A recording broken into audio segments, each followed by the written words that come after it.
Hi, I'm Valerie Imus. I'm the artistic and co-director at Southern Exposure. It's such an honor to be here with this amazing group of folks today and with all of you.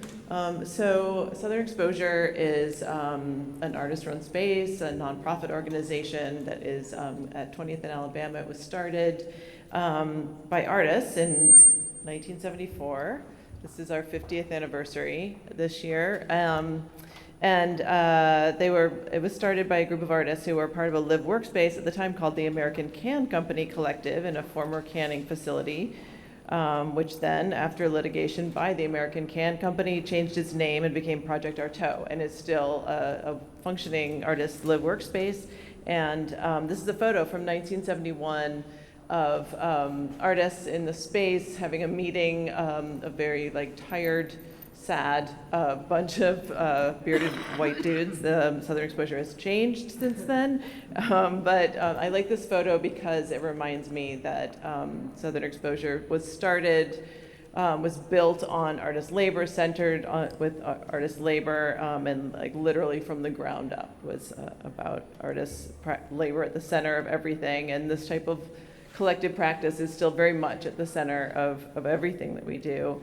It was founded to be a place for artists to show their work, their community's work, and then we became a nonprofit in the 90s and moved into our current location here at 20th and Alabama in 2009.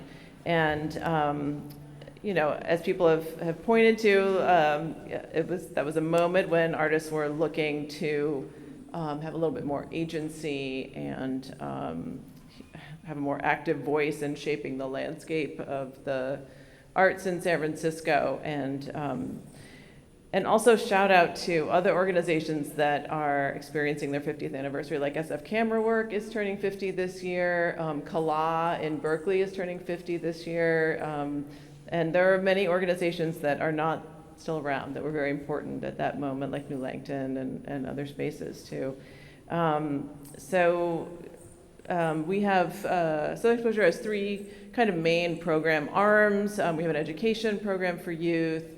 We disperse grants through our program Alternative Exposure, and then we produce exhibitions and projects, including this amazing project that you heard about earlier from Cita.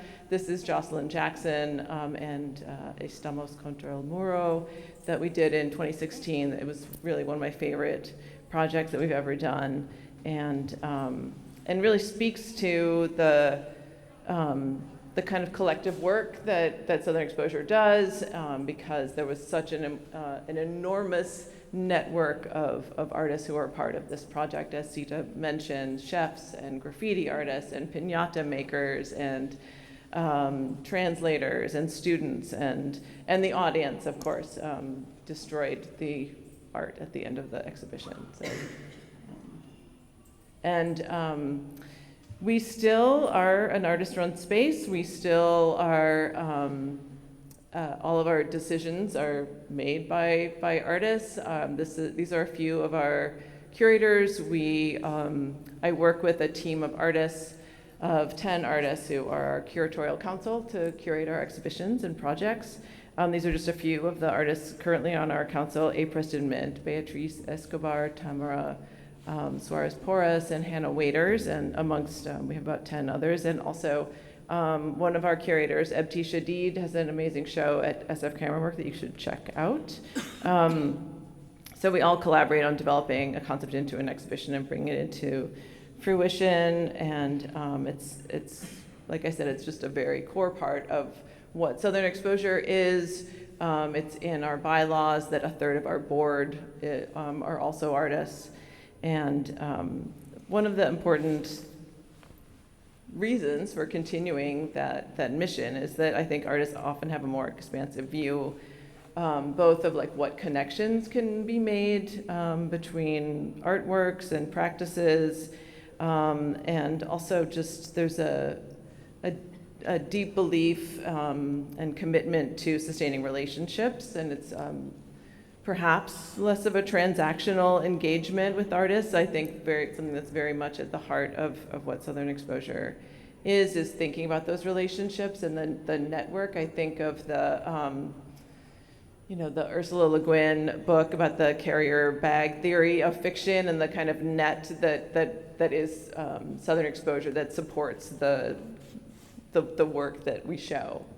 And we also commission a lot of work that's outside in the public realm, including this project from 2019 that was in McLaren Park, a dance performance. We've also done projects with strippers on boats, various pedagogical projects, walking projects, a functioning sauna, many different types of participatory projects around the city, all very much like in the spirit of Bonnie's practice. And also, we're very intentional about our connection to our neighborhood. We're in the Mission District, and this is a group of our students from Mission Girls, and all of we do after-school projects and summer projects, and all of our youth projects culminate in the students showing work in the gallery and participating in an exhibition at the end of it. And many of our programs are also, the students are also paid. And oh wow, this is a very low resolution photograph. I'm sorry. That doesn't look good. But this is Black Hole Cinematheque, so maybe they would appreciate that. They're kind of low tech. They're a 2022 recipient of our Alternative Exposure granting program. It's a grant program that funds artist-run projects throughout the Bay Area. So I would say that the 1970s project of artist-run spaces is still very much alive in the Bay Area. There are many amazing artist-run projects that are still going on, and Alternative Exposure was the first of the Warhol national artist-run regranting program that now is 32 different spaces all over the U.S. So it provides like between 12 and 16 grants every year of about $5,000 to artists to produce projects, and this year will be the 18th year of that. So, and one other way that I think an artist-run space actually gets it right and is that we can be pretty nimble. We can make changes. We can respond to things that come up and feel immediately necessary.